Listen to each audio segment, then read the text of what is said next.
Hello dear students, welcome back to Sujit academy. আজকে আমাদের সঙ্গে আছে টনিদেব শর্মা। টনিদেব শর্মার আমরা জার্নি জিজ্ঞেস করবো, আর ওদের যে যারা স্টুডেন্ট আছে, যারা ডিপ্লোমা হোল্ডার প্লাস জিলেটের জন্য প্রিপারেশন করছো, তাদের জন্য আজকের ভিডিওটা খুব ইম্পর্টেন্ট হতে চলেছে। কিভাবে ডিপ্লোমা স্টুডেন্ট ডব্লিউবিজিতে র্যাঙ্ক করতে পারে বা ভালো র্যাঙ্ক করে যাদবপুরে পেতে পারে, তার জার্নি আমরা ডিসকাস করবো। সবার আগে আমরা ইন্ট্রোডিউস করছি টনি। টনি, তোমার বাড়ি কোথায় বা তোমার অরিজিন কোথা থেকে, আর এখন কি করছো সেটা নিয়ে।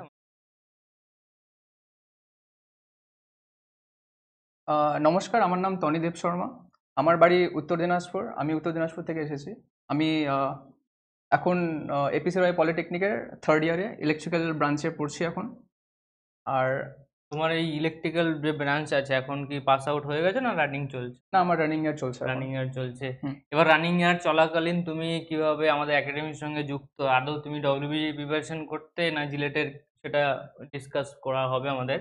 তো যারা ক্যান্ডিডেট আছে তাদের বলে দাও তোমার কি প্রিপারেশন জার্নি ছিল। আমার যখন ফোর্থ সেমিস্টার শেষ হয়, তারপর ফিফথ সেমিস্টারে আমি ভেবেই নিয়েছিলাম যে আমাকে জিলেটের জন্য কিছু প্রিপারেশন করতে হবে। তো জিলেটটা কি একটু বলে দাও যারা জিলেটটা নতুন। হচ্ছে joint entrance examination for lateral entry. I hope আমি সঠিক হ্যাঁ, ফুল ঠিক ফর্ম আছে। বললাম। হুম। তো ফিফথ সেমে আমার আহ, একটা মোটিভ ছিল যে জিলেটটা দিতে হবে। দেন ইউটিউবে সার্চ করলাম যে বেস্ট কোচিং একাডেমি কি হবে। তো সেখানে আমি দাদার পাই ভিডিওস।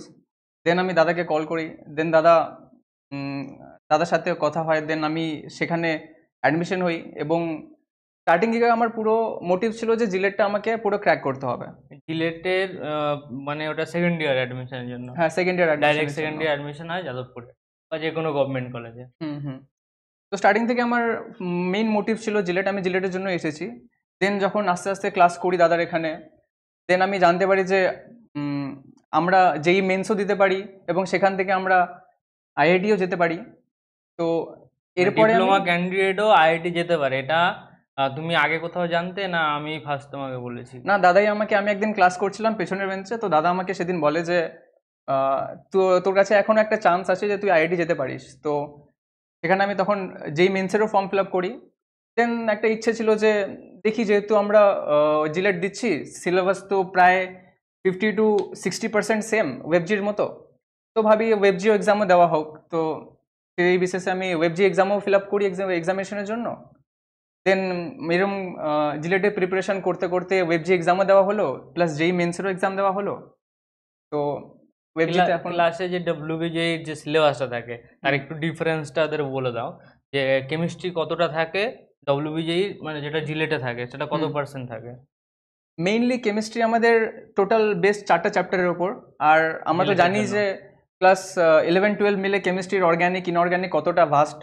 আর যে ওয়েবজি যতটা আছে তার বলতে গেলে 30%-এর মতো সিলেবাস আমাদের কেমিস্ট্রি জিলেটে আছে। এবং মানে মানে পুরো কেমিস্ট্রি যদি 50 মার্কস আছে, তার মধ্যে হয়তো ওদের জিলেটে 10 মার্কস বা 15 মার্কস কভার করা হয় হ্যাঁ, 10 থেকে সিলেবাসে। 15। আর ফিজিক্স ম্যাথ? ফিজিক্সে বলতে গেলে 60% এরম হতে পারে।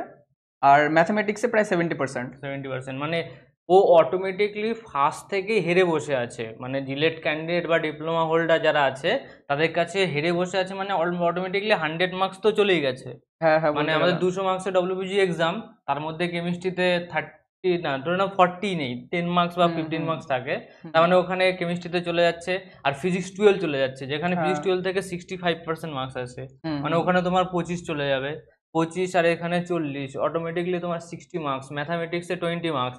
মানে ওর রেসপেক্টিভলি বা ডিপ্লোমা হোল্ডার যারা আছো, তারা জিলেটের যারা প্রিপারেশন করছো, তাদের রেসপেক্টিভলি তুমি ধরে নাও তোমার এক্সাম হচ্ছে 120 মার্কসের বা 100 হ্যাঁ, একশো মার্কসের। থেকে একশো তো কুড়ি এরকম। সেই মার্কস থেকে তুমি কি করে ক্র্যাক করলে, বা আমাদের এখানে জিলেট প্রিপারেশন কি লেভেলের হয় যাতে ডব্লিউবিজিও ক্র্যাক করা যায়, বা ওর অটোমেটিকলি যেই মেন কোয়ালিফাই আছে, যেই মেন কোয়ালিফাই করেছে, প্লাস যেই অ্যাডভান্সেও বসেছে আর বসে ভালো মার্কসও পেয়েছে। যেই অ্যাডভান্সে কত হুম। মার্কস আসছে এবার? আমার আনসার কি, ফাইনাল আনসার কি দেখিয়ে এসেছে, আমার 67 আসছে আউট অফ মানে একটা 360। ডিপ্লোমা স্টুডেন্ট ফাইনালি, মানে এটা একটা হিস্টোরি আজ পর্যন্ত হয়নি। মানে আজ পর্যন্ত কোনো ডিপ্লোমা স্টুডেন্ট আইআইটিতে অ্যাডমিশন নিতেই পারেনি, এটা লোক তো জানেই না। আর হচ্ছে কোনো স্টুডেন্টের এত সাহসই নেই যে আইআইটি লেভেলে এক্সাম দেওয়া। তো এখানে কি লেভেলে পড়া হতো যে তুমি এত সাহস পেয়েছো, বা তোমার গাইডেন্স কিরকম ছিল? ফার্স্ট অফ অল স্টার্টিং থেকেই দাদা খুবই একদম অনেক ডিপলি কনসেপ্ট বোঝাতো, অ্যান্ড কোশ্চেন প্র্যাকটিসও সেই লেভেলেরই হতো। অ্যান্ড মানে দাদা কোনোদিন আমাদের সেপারেট করেনি যে আমরা জিলেট ব্যাচ বলে আমাদেরকে আলাদা কোনোভাবে মানে একটু নিচু লেভেলে দেখবে, সেটা ওরকম করেনি দাদা কোনোদিন। প্লাস আমি নিজের পার্সোনাল ওপিনিয়নে যদি বলি, আমি ওয়েবজির যেমন এক্সাম হতো মক টেস্ট সেগুলোও দিতে আসতাম, প্লাস জিলেটের মক টেস্ট তো হতোই, সেগুলো দিতে আসতাম।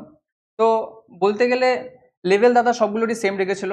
এরম না যে ওয়েবজির লেভেল কমিয়ে জিলেট লেভেলে এনেছে, তার রেসপেক্টে জিলেটের লেভেলটাকে বাড়িয়ে ওয়েবজি বা জেই মেন্সের লেভেলে এনেছে।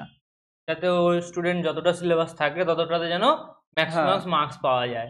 যেই অ্যাডভান্সেরও মক টেস্ট দিয়েছে, হ্যাঁ, জেই এমন এডভান্সও দিয়েছে। নাই। তো এই জার্নিতে কি কি ইন ফিউচার যদি কোনো স্টুডেন্ট এরকম সাহস করে যে আমি ডিপ্লোমা পড়াশোনা করে ডব্লিউবিজেতে র্যাঙ্ক করব বা হুম। যেই অ্যাডভান্সে র্যাঙ্ক করব, তাদের জন্য কি গাইডেন্স? ওদের সিলেবাসটা অল্প থাকে, সেখান থেকেও আউটপুট কি করে বার করবে? সিলেবাস অল্প থাকে, তারপর আমাদের অনেক কিছুই পড়া হয় না, সেটা ভাবলে হবে না। আমি মনে করি যে যদি হার্ডওয়ার্ক তুমি করো তাহলে অবশ্যই তুমি ফল পাবে। তো আমি আমার কথা বলছি যে মানে আমরা এখানে মানে মানে পড়ে থাকতাম বলতে গেলে, শুধু আমরা এখানেই পড়াশোনা করতাম, আর রুমে সেরকম পড়াশোনা হতো না। তো আমরা এখানে এসে পড়াশোনা করতাম, প্লাস দাদা অনেক আমাদের এনকারেজ করেছে যে তোরাও আয়, মানে রেগুলার শুধু পড়াটাকে কন্টিনিউ রাখ, পড়াশোনার এনভায়রনমেন্টে রাখ। সব থেকে বড় ব্যাপার এনভায়রনমেন্ট, তুমি কোন এনভায়রনমেন্টে আছো। তো এখানে এসে আমি সেই এনভায়রনমেন্ট পেয়েছি, প্লাস এরম বন্ধুও পেয়েছি যে পড়াশোনার সাথে আমাকে সাহায্য করবে, দাদাও পেয়েছি গাইড করার জন্য। তো অফলাইনের একটা আলাদা ফিলিংস হ্যাঁ, থাকে। অফলাইনে একটা আলাদাই থাকে, সেটা আমরা সবাই জানি। তো ওভারঅল বলতে গেলে দাদা মানে সত্যি অনেক হেল্প করেছে আমাকে এই দিক থেকে। আর আমি বলবো যে মানে তোমরাও মানে ট্রাই করতে পারো অ্যাটলিস্ট, যে আমি যদি করতে পারি তাহলে তোমরা অবশ্যই করতে পারি, এটা আমি মনে করি। নেক্সট এই ডব্লিউবিজি, তোমার এই ডব্লিউবিজি নিয়ে আমরা আজকে এখন পুরোটা ডিসকাস করি। হুম। ডব্লিউবিজি এক্সামের আগের কিরকম কনফিডেন্স ছিল, বা এক্সাম দিন কি এক্সপিরিয়েন্স হয়েছে এক্সামের, কিভাবে কত কি মার্কস পেয়েছে, ওটা যদি একটু বল। আমি ফিজিক্স কেমিস্ট্রি মিলিয়ে 33.5 পেয়েছি, আর ম্যাথমেটিক্সে আমার 29.8 এসেছে, টোটাল 63.5। 5 হ্যাঁ ওরকম। 63.5 মানে ওদের এক্সামের সিলেবাস যেটা হয় সেটা 100 মার্কস, মানে যদি আমি রিডিউস করে দেই তো হ্যাঁ 110 ওই মার্কসের উপর বেস করে। এত এবার এই যা র্যাঙ্ক করেছে 254, এ তো যাদবপুর ইউনিভার্সিটি হয়ে যাবে যদি চায়। এবার তারপরে আর কি কি প্ল্যানিং আছে, আর কি কি এক্সাম তুমি ক্র্যাক করেছো, মানে ইন ফিউচার কি করবে? তোমার কাছে অনেকগুলো অপশন হয়তো খুলে যেতে পারে, এরপর জিলেট কয়েকদিন পর আছে, সেটা যদি ফিউচার প্ল্যানিং বলো। আমার ফিউচার প্ল্যানিং যদি আপাতত রাফলি যদি বলতে চাই যে আহ, কালকে আমার এসএসসি জেই এক্সাম আছে, হুম।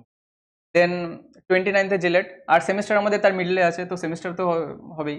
প্লাস আমার অ্যাডভান্সের রেজাল্ট তো সবাই জানি 9 তারিখে আছে এরপরে।